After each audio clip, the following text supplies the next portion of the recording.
जा चुके हैं। तो आज का हमारा टॉपिक है character sets that are use in our C program या सी लैंग्वेज। जो कैरेक्टर सेट्स जो हमारे सी लैंग्वेज में यूज किए जाते हैं। तो स्टूडेंट्स, जो भी हम लैंग्वेज पढ़ते हैं, चाहे वो कोई भी लैंग्वेज हो, हिंदी, इंग्लिश, चाइनीज या सी, उसमें कुछ कैरेक्टर सेट्स होते हैं जिनको हम उस पर्टिकुलर लैंग्वेज में यूज किए जाते हैं। जैसे कि इंग्लिश लैंग्वेज में हम अल्फ़ाबेट्स ABCXYZ यूज करते हैं, या डिजिट्स 0 to 9 या सिंबल्स यूज करते हैं। तो सिमिलर सी जो है, सी के प्रोग्राम्स में भी हम कुछ कैरेक्टर सेट्स यूज कर सकते हैं। जो कैरेक्टर सेट्स यहाँ पे डिफाइन किए गए हैं, यानी in C language characters are grouped into the following category. C language के जो कैरेक्टर्स है वो जनरली इस तरीके से कैटेगराइज किए गए हैं। फर्स्ट आता है हमारे लेटर्स, यानी all the alphabets A to Z and capital A to Z। यहाँ पे डिफ्रेंशिएट किया गया है कि जो स्मॉल लेटर है, ए से स्मॉल लेटर जेड तक यूज किए जा सकते हैं, यानी स्मॉल लेटर्स ABCXYZ तक यूज किए जा सकते हैं। और कैपिटल लेटर में भी इनको ABCXYZ तक यूज कर सकते हैं। दोनों डिफरेंट लेटर अंडरस्टूड किए जाते हैं सी में, इसलिए दोनों को डिफरेंशिएट यानी दो बार डिफाइन किया गया है। नेक्स्ट आते हैं डिजिट्स, यानी जो भी डिजिट्स या नंबर्स होते हैं, वो हम हमारे जो नंबर्स होते हैं वो 0 to 9 जो डिजिट होती है, 0 1 2 3 4 5 6 7 8 9, उन सभी डिजिट्स से हमारे इंटीजर नंबर या फ्लोटिंग नंबर्स क्रिएट किए जाते हैं। तो इसलिए ये सभी डिजिट्स हम अपने प्रोग्राम में यूज कर सकते हैं, किसी भी एक्सप्रेशन में या किसी भी प्रोग्राम में। उसके अलावा कुछ स्पेशल कैरेक्टर्स या स्पेशल अल्फ़ाबेट्स होते हैं जिनको हम अपने सी प्रोग्राम में यूज कर सकते हैं। तो कुछ प्रोग्राम्स स्पेशल कैरेक्टर या सिंबल्स यहाँ पे इस तरीके से बताए गए हैं, जैसे कि ये कोलन, डबल डॉट, इस तरीके से कोलन का यूज किया जा सकता है किसी भी सी प्रोग्राम में। सेमी कोलन इस तरीके से स्टेट टर्मिनेटर है, यानी कोई भी स्टेटमेंट्स के बाद में हम सेमी कोलन का यूज करते हैं। पीरियड यानी डॉट ऑपरेटर जो है वो एक पीरियड ऑपरेटर कहलाता है यहाँ पे। अंडर स्कोर का यूज ये इस तरीके से अंडर स्कोर का यूज किया जा सकता है। एम परसेंट ऐड को इसको एम परसेंट बोलते हैं, ये एक परसेंट ऑपरेटर है, परसेंट का यूज किया जा सकता है।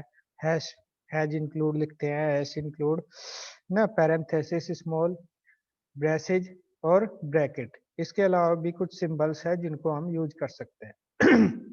ये 3 टाइप के ब्रैकेट्स हम यूज करते हैं यहाँ पे, जैसे कि मैंने डिफाइन किया है। फर्स्ट ये जो है स्मॉल ब्रैकेट को हम यहाँ पे पैरेंथेसिस बोलते हैं, मिडिल ब्रैकेट को हम ब्रेसेज बोलते हैं, और जो कैपिटल ब्रैकेट्स है उसको हम केवल ब्रैकेट को बोलते हैं। तो स्टूडेंट, इस तरीके से हम यहाँ पे वाइट स्पेस यानी जो ब्लैंक स्पेस है उसका भी यूज किया जा सकता है। तो ये जो कुछ कैरेक्टर सेट्स है जिनका यूज हम अपने प्रोग्राम बनाने में कर सकते हैं। इसके अलावा कोई भी कैरेक्टर सेट सी के लिए इनवैलिड होता है, और जितने भी कैरेक्टर सेट के बताए गए हैं ये कैरेक्टर सेट सी प्रोग्राम में वैलिड होते हैं, यूजेबल होते हैं ना। तो हम कोई भी सी का प्रोग्राम बनाते हैं तो इन सभी कैरेक्टर सेट में से ही हमारे कैरेक्टर्स होने चाहिए, या हमारा जो वर्ड या कोई पर्टिकुलर कोड बनता है तो वो इन सब कैरेक्टर्स से क्रिएट होता है। नेक्स्ट टॉपिक आता है students identifiers. It is important topic कि what is the identifier, identifier क्या होते हैं और आइडेंटिफायर कब यूज किए जाते हैं। Actually identifiers are the names in our C program. Identifier क्या है, मीन नेम्स है जो हम नेम किसी पर्टिकुलर यूजर डिफाइंड डेटा या डेटा आइटम के लिए यूज करते हैं। कोई भी यूजर डिफाइंड डेटा आइटम है तो उसके लिए हम कुछ आइडेंटिफायर यानी कुछ यूनिक नेम प्रोवाइड करते हैं। तो ये जो नेम होते हैं, ये नेम कैसे यूज किए जाते हैं, ये सब इसमें बताना है। यानी identifier is a name use to identify the variable name, constant name or function name और any user defined data item. Identifier किसी भी वेरिएबल, कांस्टेंट, फंक्शन या यूजर डिफाइंड डेटा आइटम के पर्टिकुलर नेम होते हैं जो यूजर द्वारा define किए जाते हैं। सपोज हमने इंटीजर टाइप का एक वेरिएबल बनाया ए, या इंटीजर बी, इंटीजर सी, तो ए बी सी यहाँ पे क्या है, आइडेंटिफायर है। तो identifier are the names that are used to identify the variable, constant, function or any user defined data items. तो students, these identifiers are defined against the set of rules। यानी जब भी हम सी में कोई आइडेंटिफायर डिफाइन करते हैं, यानी किसी पर्टिकुलर वेरिएबल, कांस्टेंट या फंक्शन का नाम डिफाइन करते हैं, तो हमें कुछ सेट ऑफ रूल्स फॉलो करने होते हैं। ये रूल्स इस तरीके से है। N identifier can only have an alphabet characters, alphanumeric characters A to Z या कैपिटल A to Z और 0 to 9 एंड अंडरस्कोर। यानी कोई भी आइडेंटिफायर यदि हम अपने सी प्रोग्राम में यूज करते हैं तो आइडेंटिफायर में हम ये लेटर्स यूज कर सकते हैं, यानी स्मॉल ए से स्मॉल जेड तक यूज किया जा सकता है, या कैपिटल ए से कैपिटल जेड तक यूज किया जा सकता है। 0 से 9 तक की डिजिट यूज की जा सकती है, और स्पेशल कैरेक्टर्स में केवल हम अंडर स्कोर का यूज कर सकते हैं, और बाकी के जो कैरेक्टर्स बताए वो यूज नहीं कर सकते। यानी कोई भी वेरिएबल नेम, फंक्शन नेम में हम केवल अंडर स्कोर का यूज कर सकते हैं ना। और student you know that C is the case sensitive language. C जो है केस सेंसिटिव लैंग्वेज है, इसलिए उसमें स्मॉल लेटर और कैपिटल लेटर दोनों डिफरेंट लेटर होते हैं। इसलिए इस बात का हमेशा याद रखना है कि हमें जहाँ पे स्मॉल लेटर यूज किया है तो वहाँ पे हमेशा स्मॉल लेटर को ही यूज करेंगे, और जहाँ पे कैपिटल लेटर में कोई वेरिएबल या डेटा टाइप या फंक्शन डिफाइन किया है तो उसमें हम कैपिटल लेटर में ही डिफाइन करेंगे। सेकंड रूल क्या है, first letter of the identifier can only contain the alphabets, यानी A to Z और इस कैपिटल A to Z और अंडरस्कोर। यानी किसी भी आइडेंटिफायर का जो फर्स्ट लेटर होगा वो क्या होगा, हमेशा या तो अल्फाबेट्स होगा A से Z तक स्मॉल या कैपिटल लेटर में, या अंडरस्कोर होगा। यानी फर्स्ट लेटर में डिजिट्स 0 से 9 तक नहीं आ सकती, और इसके अलावा कोई अदर सिंबल भी यूज नहीं किया जा सकता। First letter is always alphabets और अंडरस्कोर। फर्स्ट लेटर हमेशा क्या होगा, अल्फाबेट होगा, या तो ए से XYZ तक, या अंडरस्कोर का यूज किया जा सकता है। फर्स्ट लेटर में कभी भी डिजिट का यूज नहीं किया जा सकता। हालांकि बाद में डिजिट यूज कर सकते हैं, जैसे A1 A2 A3 ना। कैसे स्टूडेंट मैं बता रहा हूँ, देखो कि यदि हम ना पेंसिल, कि यदि हम लिखते हैं A1 तो ये एक वैलिड है, यदि 1A लिखते हैं तो ये इनवैलिड कहलाता है ना। तो फर्स्ट लेटर जो है वो हमेशा क्या होना चाहिए, अल्फाबेट यानी कि A यूज होना चाहिए। लेकिन बाद में जो है उसके अलावा हम नंबर्स, डिजिट्स कोई भी यूज कर सकते हैं, लेकिन फर्स्ट लेटर डिजिट नहीं हो सकता। ये हमारा इनवैलिड कहलाता है, और ये हमारा वैलिड डेटा टाइप या वैलिड आइडेंटिफायर कहलाता है।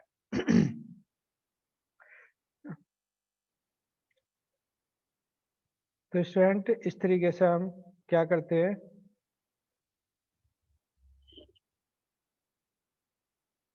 नेक्स्ट रूल है हमारा क्या,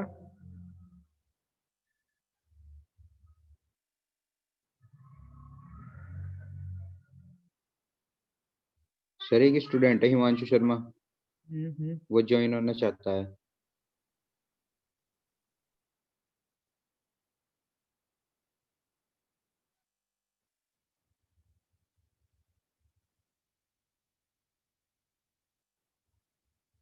मेरे पास कोई रिक्वेस्ट नहीं है। नंबर 3 आता है हमारा क्या, identifiers are also case sensitive in C. Identifiers क्या होते हैं, केस सेंसिटिव होते हैं। जैसे अभी बता चुका है आपको कि जो सी में सी है वो एक केस सेंसिटिव लैंग्वेज है, यानी स्मॉल लेटर और कैपिटल लेटर को डिफरेंशिएट करती है। यानी कि यदि हम स्मॉल लेटर में नेम NAME लिखते हैं, या यहाँ पे एन को कैपिटल बना दिया नेम, तो these are the two different identifiers. ये दोनों ही डिफरेंट होते हैं, क्योंकि इसमें एक जगह पे हमने स्मॉल n यूज किया है और दूसरी जगह पे हमने कैपिटल N का यूज किया है। इसलिए these are the different identifier. ये दोनों डिफरेंट होते हैं, सेम नहीं होते।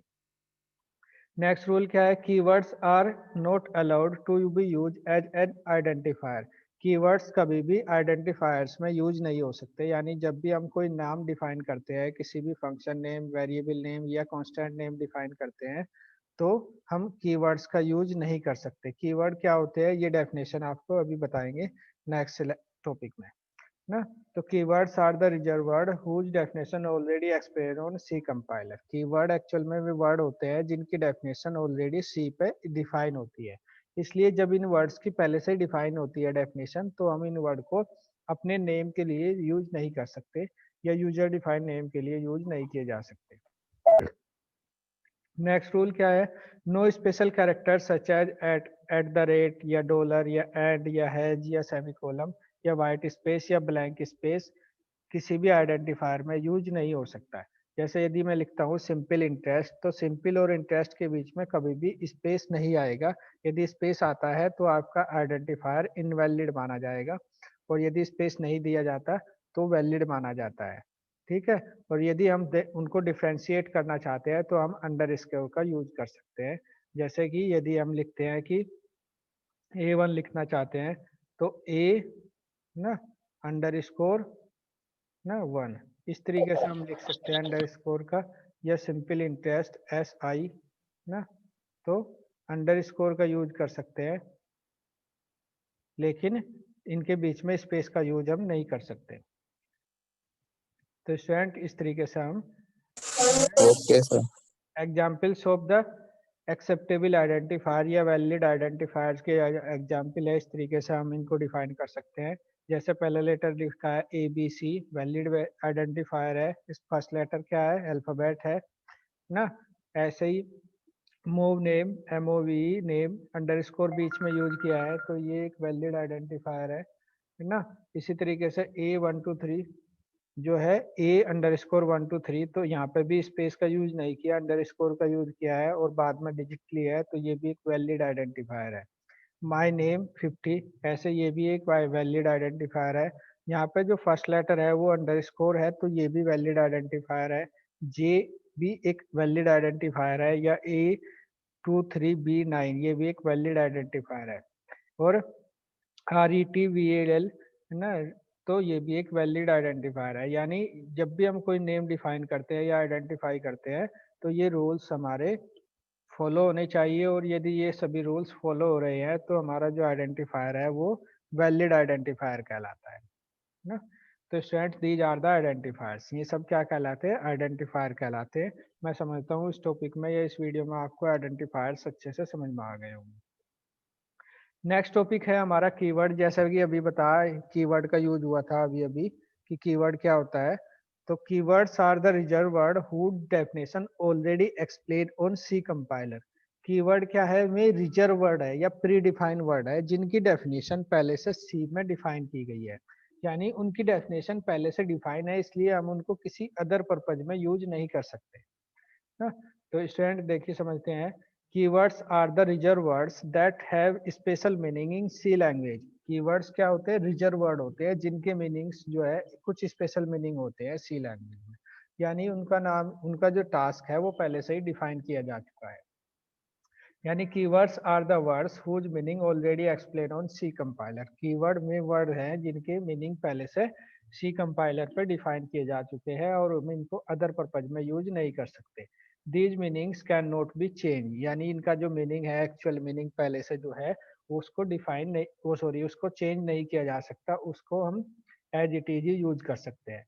यानी keywords can not be use as the variable name. ये सेंटेंस अभी लास्ट टॉपिक में भी हमने पढ़ा है, keyword can not be use as the variable name. Keyword को हम वेरिएबल नेम में यूज नहीं कर सकते, because if we do so we are try to assign the new meaning, या we are try to change the new existing meaning of the keyword which is not allowed. यानी यदि हम किसी भी कीवर्ड को एज ए वेरिएबल नेम या functional name या identifier use करते हैं, तो हम उस कीवर्ड का जो एक्चुअल मीनिंग है, जो प्री डिफाइंड मीनिंग है, उसको चेंज करने की कोशिश कर रहे हैं, जो सी हमें अलाउ नहीं करती कि जो मीनिंग पहले से डिफाइन है वही मीनिंग रहेगा, उस मीनिंग को हम मॉडिफाई नहीं कर सकते, या उसकी डेफिनेशन, किसी वर्ड की डेफिनेशन हम चेंज नहीं कर सकते ना।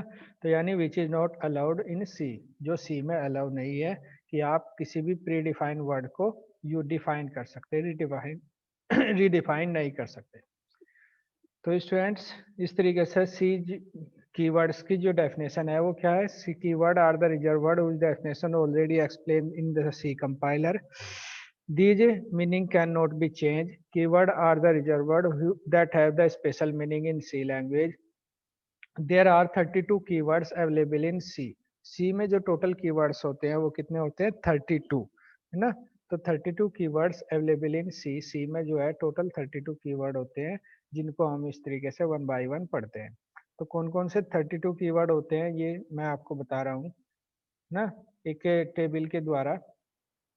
इसमें बताया जा रहा है कि जैसे कि कीवर्ड 32 कीवर्ड इस तरीके से है हमारे, क्या है कि फर्स्ट आता है हमारा ऑटो, ना, फिर break, case, const, character, continue, default, do, double, else, enum, extern, float, for, go to, if, int, ना, register, return, short, signed, size of, static, struct, switch, ना, type def, union, unsigned, volatile, void और while and long.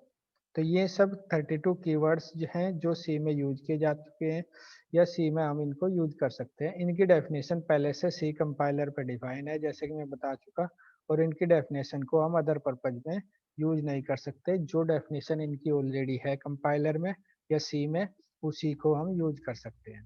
तो student, keyword का topic, identifier का topic जो है एक short note के रूप में आपको एग्जाम में मिल सकता है। आप इस पर शॉर्ट नोट 3 मार्क्स का लिख सकते हैं और ये सब 32 कीवर्ड्स इसमें लर्न कर सकते हैं।